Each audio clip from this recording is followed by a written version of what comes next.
لونڈیوں کے مسئلے کی وضاحت، سوال نمبر 1، اکبر علی صاحب ہیں، یہ اکبر علی بیگ۔ قرآن مجید سورۃ المومنون کی آیت نمبر 5-6 کا ترجمہ یہ ہے جو اپنی شرمگاہوں کی حفاظت کرتے ہیں موجود اپنی بیویوں کے یا ان عورتوں کے جو ان کے قبضے میں ہیں، یعنی لونڈیاں۔ اس میں ان پر کچھ ملامت نہیں۔ یہاں پر کون سی لونڈیاں مراد ہیں؟ کیا ان کا رواج آج کل ہے؟ کسی لڑکی کو پیسے دے کر خرید کر لونڈی بنانا تو اسلام میں سخت منع ہے، از راہ کرم تفصیل سے وضاحت کیجیے۔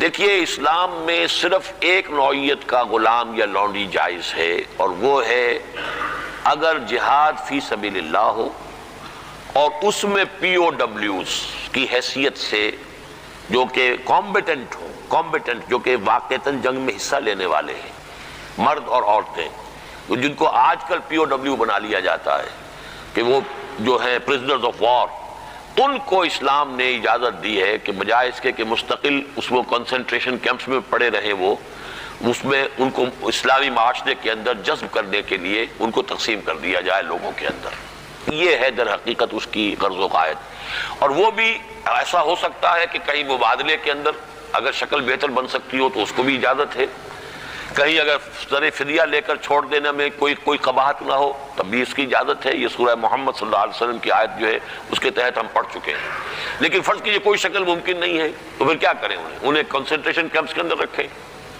وہ تو گویا کہ ایک مستقل لائبلٹی بھی آپ پر ہو گئی، اور نمبر 2 یہ کہ ان کی اپنی زندگی اب نارمل ہو گئی۔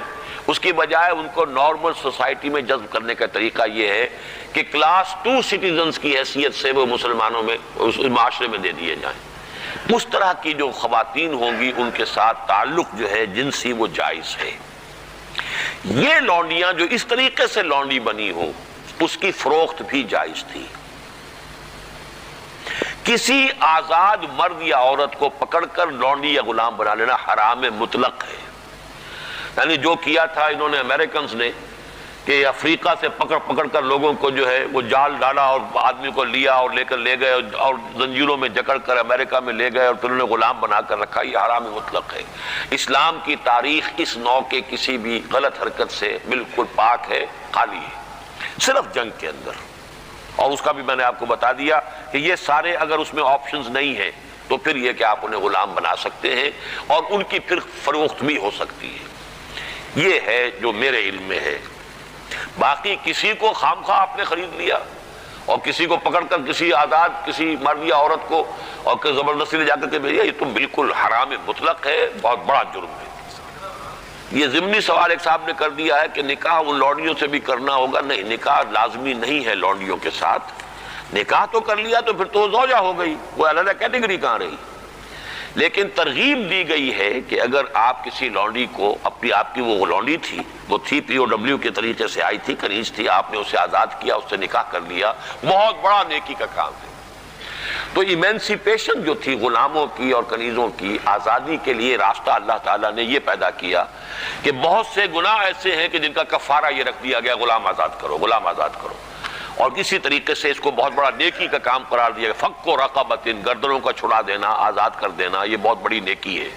تو اس حوالے سے اس کا معاملہ اسی طریقے سے کسی لونڈی کے ہاں سے اولاد اگر ہو گئی تو اب وہ ام ولد ہو گئی، اب وہ لونڈی نہیں رہی، ام ولد ہو گئی، اسے فروخت آپ نہیں کر سکتے، وہ آپ ہی کے ہاں رہے گی، لیکن یہ کہ وہ آپ کا اس کا درجہ جو ہے عام کنیز سے وہ بڑھ جاتا ہے۔ یہ تفصیلی قوانین ہے۔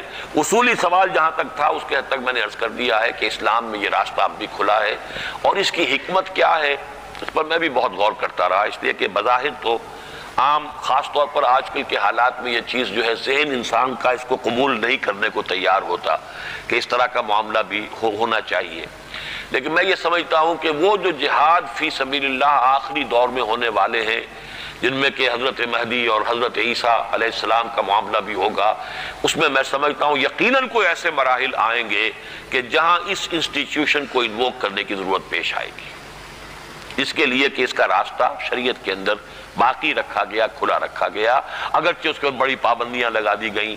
یہ بھی ہے کہ غلام کو وہی کھلاؤ جو خود کھاتے ہو، وہی پہناؤ جو خود پہنتے ہو، کام کا بھی بوجھ اس پر اتنا زیادہ نہ ڈالو کہ جس کا بہت مشقت والا ہو جائے، کوئی بہت سخت کام ہے تو تم خود بھی اس کے اندر شریک ہو جاؤ اس کے ساتھ۔ یہ ساری چیزیں ہیں، ان کے ساتھ نیک سلوک کرنا، اچھا سلوک کرنا۔ اسی کا نتیجہ یہ ہے کہ عالم اسلام میں ایک دور ایسا آیا کہ مشرق و مغرب میں سب سے بڑی حکومتیں جو تھی وہ غلاموں کی تھی۔ یہ خاندان غلامہ کون تھے جو ہندوستان کے اندر پہلی حکومت بنی اسلامی؟ قطب الدین ایبک کون تھا؟ التتمش کون تھے؟ ملبن کون تھا؟ یہ سب کون؟ سپکدگین کون تھے؟ الکتگین کون تھے؟ یہ خود محمود غواری کون تھے؟ محمود غزنوی، یہ سب کے سب غلام تھے۔ اسی طریقے سے ممالک کی حکومت مصر میں، ہندوستان میں خاندان غلامہ اور ممالک مملوک کی جمع ہے، مملوک غلام کو کہتے ہیں۔ تو ممالک کی حکومت مصر میں، عالم اسلام کی دو عظیم ترین حکومتیں غلاموں کی تھیں، اس لیے کہ غلاموں کو وہ سٹیٹس دیا اسلام نے، اتنے اونچے اور ایسے ایسے غلام جو اتنے بڑے اساتذہ بن گئے کہ شہزادے ان کی جوتیاں سیدھی کرنے کو اپنے لیے فخر سمجھ رہے ہیں، اس لیے کہ عالم دین بن گئے، اتنا بڑا علم انہوں نے حاصل کر لیا کہ اب وہ جو شہزادے جو ہیں وہ ان کی خدمت کر رہے ہیں۔ تو اسلام نے اس کے لیے بڑا حکیمانہ انداز اختیار کیا ہے۔ ایک یہ کہ پہلے ان کو بڑے نیچرل انداز میں معاشرے کے اندر جذب کر دیا جائے، بجائے اس کے کہ اب نارملی وہ کنسنٹریشن کیمپ کے اندر پڑے ہوں اور سڑ رہے ہوں، وہاں پر ان کی زندگی نہ زندوں کی ہے نہ مردوں کی ہے، اس کی بجائے یہ شکل اختیار کر لی گئی، ان کے ساتھ حسن سلوک کی ترغیب دی گئی، ایمنسیپیشن کے راستے کھول دیے گئے۔ باقی اس انسٹیٹیوشن کو بالکل ختم اس لیے نہیں کیا گیا میرے نزدیک واللہ عالم کہ اس انسٹیٹیوشن کو انووک کرنے کی ضرورت پیش آئے گی آخری دور کی جنگوں میں، واللہ